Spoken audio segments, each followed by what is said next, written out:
Alors, je suis avec Clément Felsinger, bonjour. Bonjour monsieur. De EF Academy.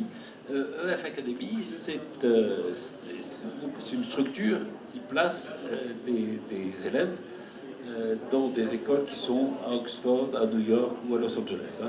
Exactement. Aujourd'hui, on a 3 établissements internationaux et on recrute justement des étudiants français qui souhaitent s'orienter vers l'international pour des cursus comme l'IGCSE ou le bac international. C'est ça. Alors, on va parler des études tout à l'heure, mais à quel genre d'élèves ou d'étudiants vous adressez? C'est de quel âge à quel âge à peu près? Là, aujourd'hui, on accepte des étudiants de 14 ans jusqu'à 20 ans. D'accord. Donc, clairement, pour des cursus de la 4e jusqu'à la terminale. D'accord. Il faut préciser peut-être qu'on n'est pas forcé de faire tout son cursus dans vos écoles. Exactement. En fait, on s'adresse à des étudiants qui souhaitent faire des cursus de 1 an, comme des cursus de 2 ans, 3 ans, 4 ans. On s'adapte vraiment au projet de l'étudiant. Alors, ce qu'il faut dire aussi, c'est que EF Academy, c'est pas seulement une agence de placement, si tu veux dire. Hein. Les écoles dont vous parlez, ce sont vos propres écoles. Tout à fait, c'est vraiment nos établissements. On en est propriétaire à 100%. Donc les gens qui travaillent dans ces écoles-là sont mes collègues, donc on les connaît très très bien, on connaît parfaitement leurs méthodes. On va visiter nous-mêmes les écoles concernées pour se mettre à jour sur les méthodes, sur leur façon d'exercer. Donc voilà, on est vraiment en contact tous les jours, même si on peut dire, avec nos enseignants et nos membres d'encadrement. Alors, on le disait, il y a 3 sites, Oxford, New York, Los Angeles. À Oxford, ce sont des enseignants anglais ou français ou d'autres nationalités? Non, tous nos enseignants sont natifs. C'est extrêmement important. C'est pour ça aussi qu'on se place dans ces différentes villes-là. C'est pour avoir l'apport d'enseignants étrangers. On a aussi des entraîneurs sportifs qui pratiquent dans les pays concernés. Donc on essaie vraiment de mettre nos étudiants dans des conditions locales, si on peut dire. Donc c'est des Anglais à Oxford, des Américains à New York ou à Los Angeles. Quel type alors d'élèves, à quel type d'élèves s'adresse EF Academy? Alors nous, on s'adresse à des étudiants qui sont plutôt curieux, ouverts sur le monde, avec une appétence internationale, qui souhaitent faire des études aux États-Unis, en Angleterre, mais peut-être aussi revenir en France. Il n'y a pas vraiment de profil type.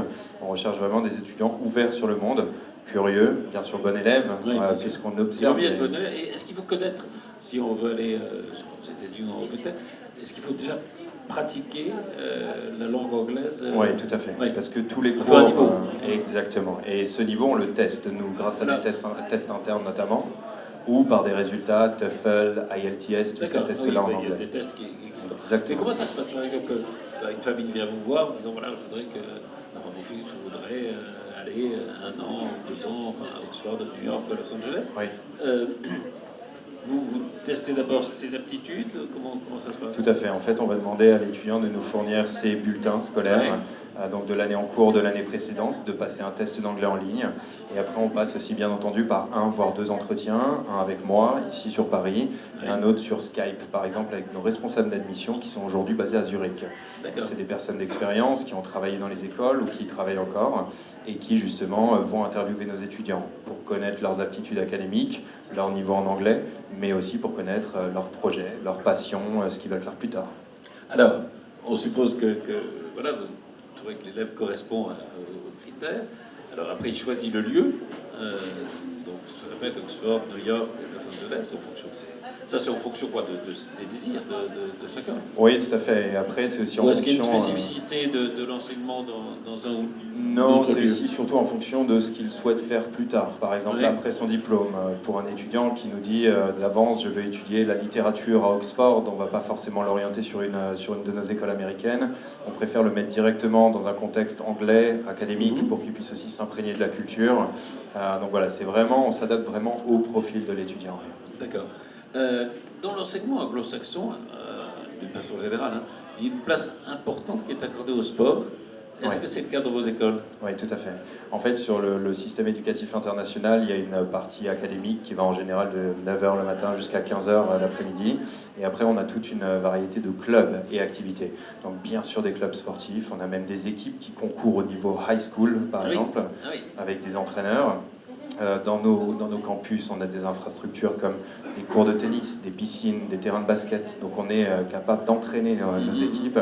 Et après, on a aussi bien entendu des clubs plutôt scientifiques, de robotique, d'exploration sous-marine. Voilà, quelque chose de plus tourné vers la science ou les arts, la musique. Donc on arrive vraiment à développer aussi les centres d'intérêt de nos étudiants. Alors, évidemment, ce sont des internats. Tout à fait. Dans les 3 sites. Hein. Des internats qui sont, c'est 5 jours sur 7, c'est 7 jours, je pense qu'aux États-Unis c'est 7 jours sur 7. Tous nos internats en fait sont 7 jours sur 7. Oui, tout à fait. Les étudiants rentrent en général 2 à 3 fois par an, notamment sur les fêtes de fin d'année, aussi aux vacances de Pâques. Voilà. Mais les parents peuvent aussi très bien venir les visiter, passer des week-ends. Mais vraiment, nous, on encourage les étudiants à rester dans les campus puisque ça participe clairement à l'expérience étudiante, c'est les échanges avec toutes les autres nationalités. Aujourd'hui, dans l'école de New York, par exemple, pour vous donner un ordre d'idée, on a 75 nationalités représentées. Ah oui. Donc des étudiants qui viennent vraiment du monde entier. Ah oui, qui viennent. Ah oui. Et évidemment, ça change aussi la perspective de l'éducation, le fait de côtoyer des nationalités différentes. Tout à fait. Il y a énormément d'échanges sur les cultures aussi de chaque pays. Là, on est en plein dans le Nouvel An chinois. Par exemple, à l'école de New York, ils ont fait des spectacles, des repas, vraiment pour partager cette culture-là. Et bien sûr, même les Français sont amenés à donner des cours de cuisine, ce genre de choses. Donc il y a un échange perpétuel. Et évidemment, je pense que c'est presque la moindre des choses. Enfin, des élèves qui sortent de vos établissements, ils sont au moins bilingues. Bien sûr. Mais il y a aussi peut-être d'autres langues qui sont pratiquées, non, du coup? Oui, tout à fait. En fait, la langue, l'anglais est vraiment primordial puisque tous les cours sont en anglais. Et après, les étudiants peuvent garder leur langue maternelle comme deuxième langue ou en pratiquer d'autres. On a vraiment toutes les langues proposées, le mandarin, le russe. Et après, bien entendu, ils sont orientés vers les plus grandes universités ou écoles mondiales. Dans l'ensemble, je ne sais pas si on peut faire des statistiques, mais les élèves ou les étudiants qui choisissent EF, par exemple, ils restent plutôt une année, plutôt plusieurs années dans les établissements?